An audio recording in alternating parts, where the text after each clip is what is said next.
So thank you very much for the opportunity to be here. I'm here to give you an update on digital credentials in education. Later on, Klaas and Stefan will join you. Will speak also about their initiatives. So my name is Kerri Lemoie. I'm the director of the Digital Credential Consortium, and we were founded in 2018, and we're 16 institutions in 4 continents.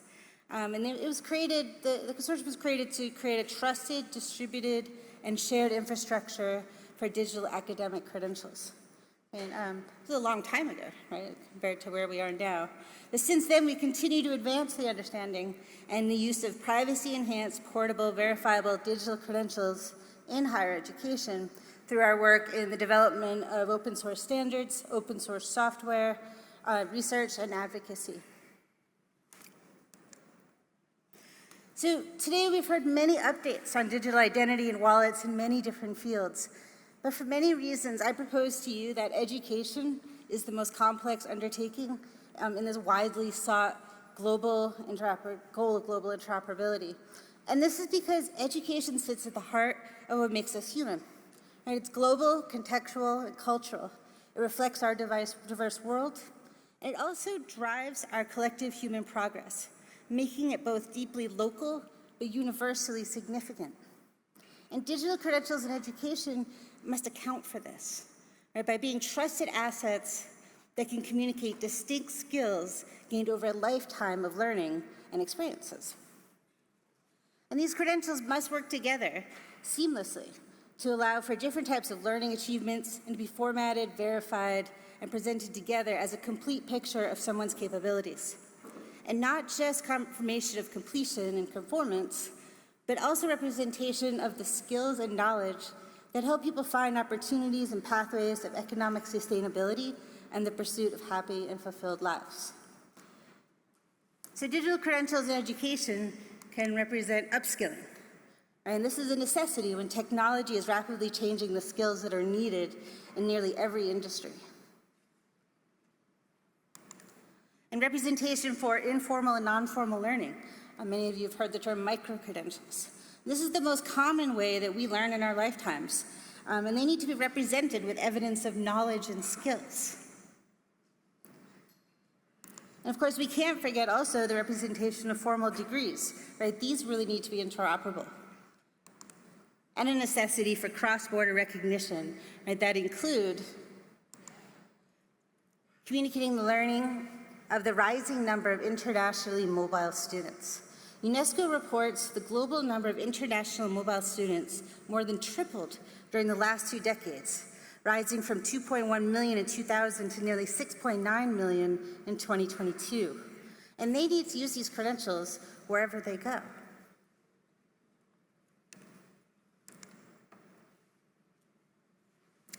If we want our humanity to thrive in a fair and equitable way, and if we want our learning to be represented digitally, then we must commit to principles that will make these digital credentials fair and equitable as well. If we expect them to be accepted and adopted, then they must be interoperable at every level so that they can be trusted. And by trusted, I mean that as lifelong learners, we must have confidence that our digital representations are accurate and secure and usable, but also safe to use. It's safe from surveillance and kept private from systems where we don't want our information to be used.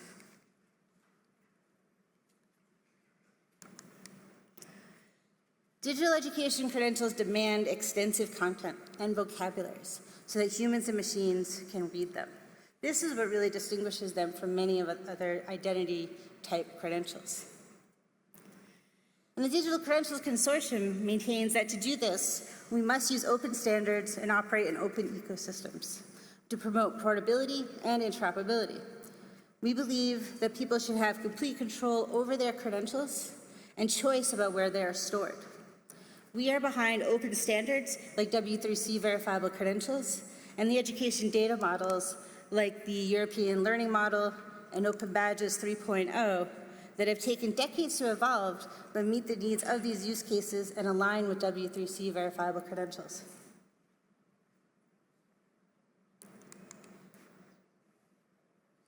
W3C verifiable credentials data model originated with education use cases. Many people aren't aware of that, but we were some of the first use cases that were considered as part of this data model. And it was intentionally to generate data-rich representations of learning to provide a framework of trust and self-sovereign identity. As an open web standard, this is the model that should be leveraged to establish digital proofs across the web and mobile devices.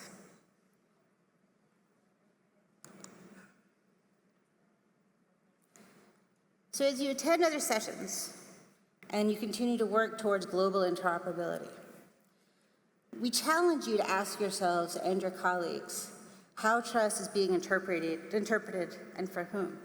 And consider if we are building technologies that serve human agency or technologies that could undermine it. Please join us at our session tomorrow. We are, I think, meeting late in the afternoon. The session is called Education, Credentials, and Digital Human Rights, so that we can continue this discussion. Also, many of us from the DCC team and many people from the education ecosystem are here who are working on this, so please reach out to us. We'd love to talk to you about it. And with that, I would like to pass this on to Klaas.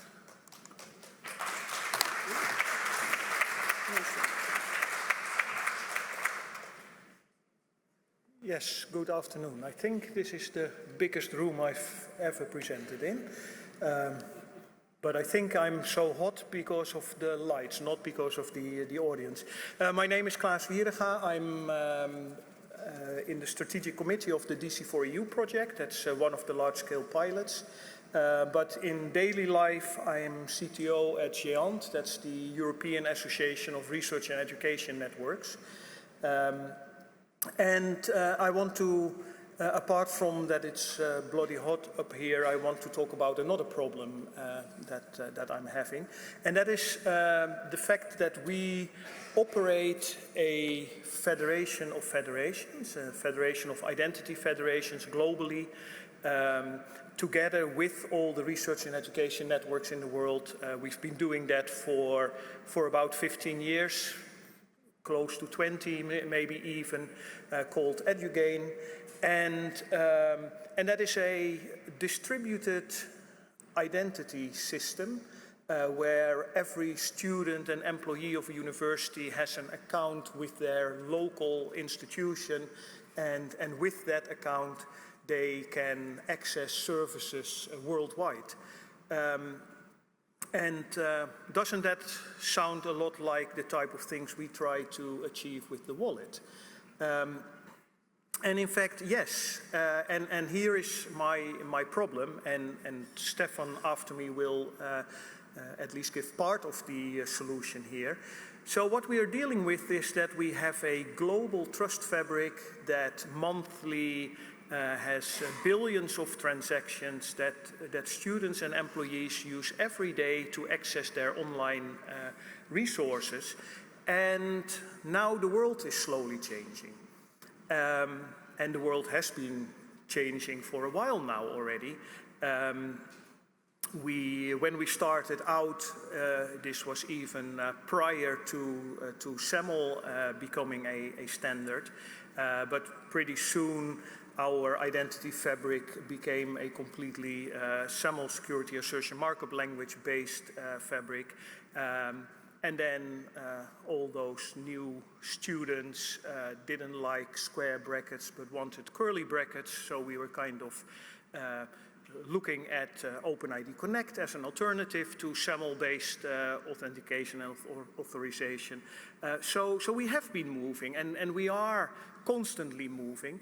And now the challenge is, how can we move to this wonderful new world of the digital wallets without sacrificing what we have, and without telling those hundreds of millions of users that use our identity fabric every day to just wait for a few months, quit their studies for a while, go on a tour using these wonderful travel credentials, and come back when we have figured out how to do all of this using the wallet.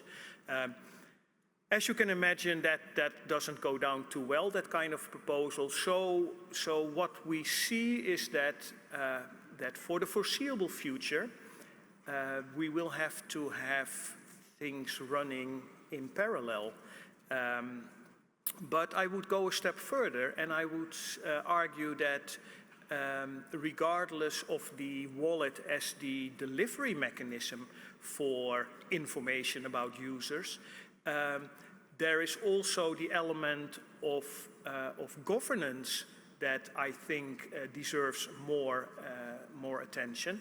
And I personally, especially after what happened not too long ago, am not 100% convinced in the stability of a number of democracies that we thought would not be susceptible to overarching oversight of governance. So I think we want to have a trust fabric that is flexible, that where there is an important place for state-controlled identity, but where there is also a space for alternative trust fabrics, and also trust fabrics that maybe don't need a level of assurance substantial or high, but that just work.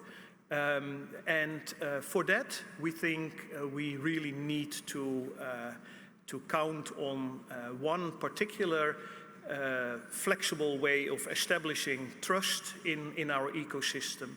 And that flexible way is OpenID Federation, and I'll hand over to Stefan that will talk more about that. Thank you.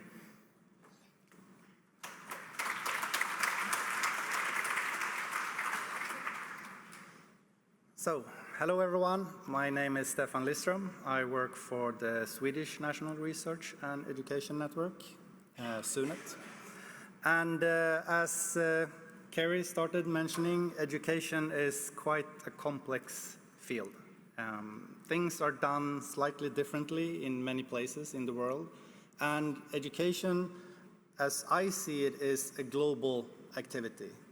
It's not just focused somewhere in the world, because as you saw on the earlier graphs, the student mobility is increasing, and students, regardless of their age, are studying in many different places. So whatever we do, or at least if we want it to work, needs to be functioning on a global level. But primarily I'm here today sort of looking at the European focus, and there are many different activities going on all over the world, looking at how can we help education sort of move from what it is to a more digital way or digital approach, and also in particularly how can we help education to make use of the digital identity wallet or the digital wallets that we are starting to understand what they actually could be and are and their potential. So from a European point of view, there has been 4 large-scale pilots running for some time now. They end in the end of July. So I've been in digital credentials for Europe and EWC. And in the DC4EU large-scale pilots, we in particularly looked into the education field and to see how can we help to transform to this new digital ways of working with attributes about students. So basically, we've been looking at how can we harmonize the information that we have, and particularly for diplomas or educational credentials and also professional qualifications. How can we use that data, harmonize it, and in a better way and a more sort of streamlined way get it into the wallets? Not surprisingly, this is quite a complex task to do, because just looking at the diploma as one use case, even in one country, there can be hundreds of ways to define how a diploma should actually be structured. So this requires quite an effort and quite a lot of time. In DC4U, we have looked at this. So as you heard this morning, they're presenting some of the results from DC4U. There will be more discussions about it tomorrow as well. We have looked at these two different options.